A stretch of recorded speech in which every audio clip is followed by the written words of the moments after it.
Okay, what's going on? How you doing? It's October now. October is here and fall's in the air. And so is the cough from these chilly nights. Okay, so let's see. I want to start off by saying thank you, Mark, for hooking me up with all those tomatoes. Well, hooking my grandmother and my mother up with all those tomatoes, because my grandmother actually came up to harvest some tomatoes from my home, but I just love tomatoes so much, so every time I see a ripe tomato on a vine, I just eat it. So there were no ripe tomatoes for her to pick, but my friend Mark had a ton of tomatoes that he was willing to give up for my family, and I'm grateful for that. She actually is really gonna enjoy those tomatoes. My grandmother's been bagging them up and throwing them in the freezer, and she uses them to cook in foods, so they don't go bad because there's so many tomatoes you won't be able to eat at once. Pretty cool.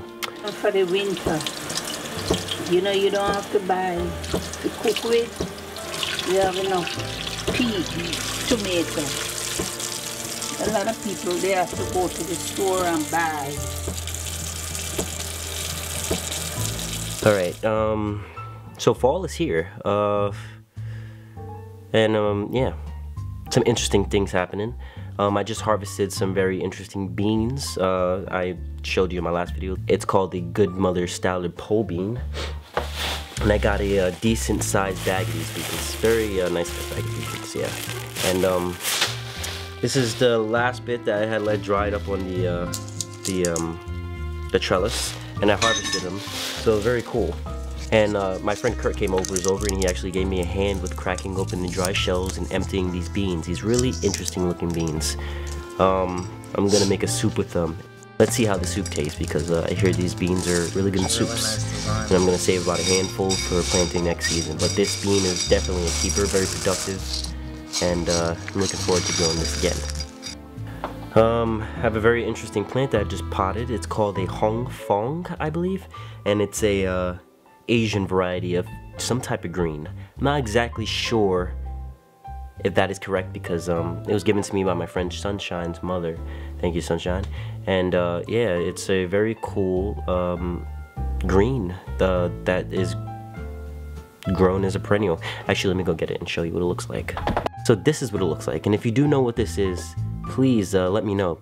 I believe it's called Hong Fong, what she said, and she also wrote down the Chinese character for the name of this. And yeah, actually, let's see.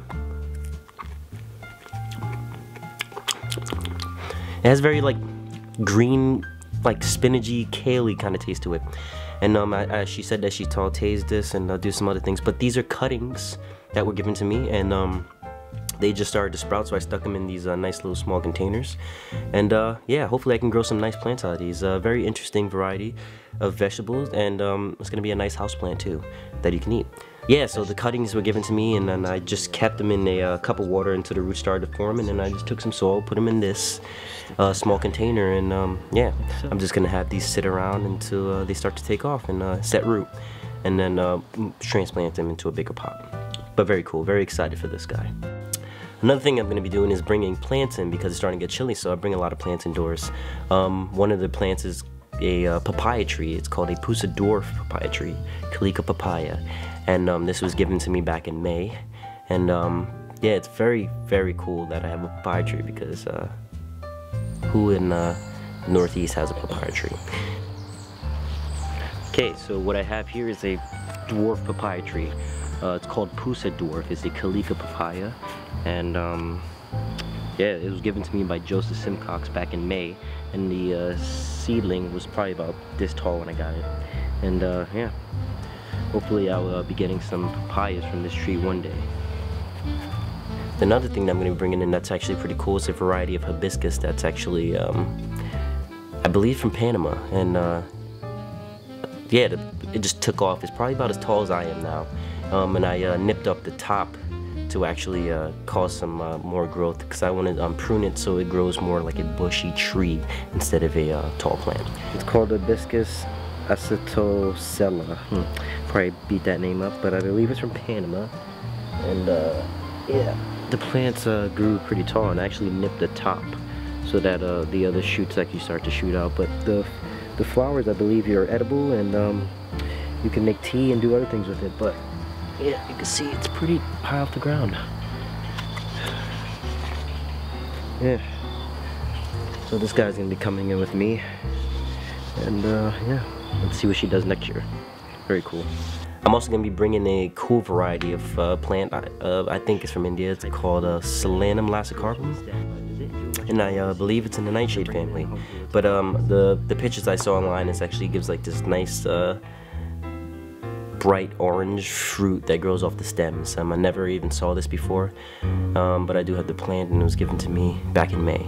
Another thing that is actually terrifying to me is the Trinidadian scorpion pepper that I grew, and I made a video of me and my friend Pete eating a habanero pepper, and that was extremely painful. And I know this pepper is probably around 2.2 million Scoville units. It's my first time growing this pepper. Got the seeds for it.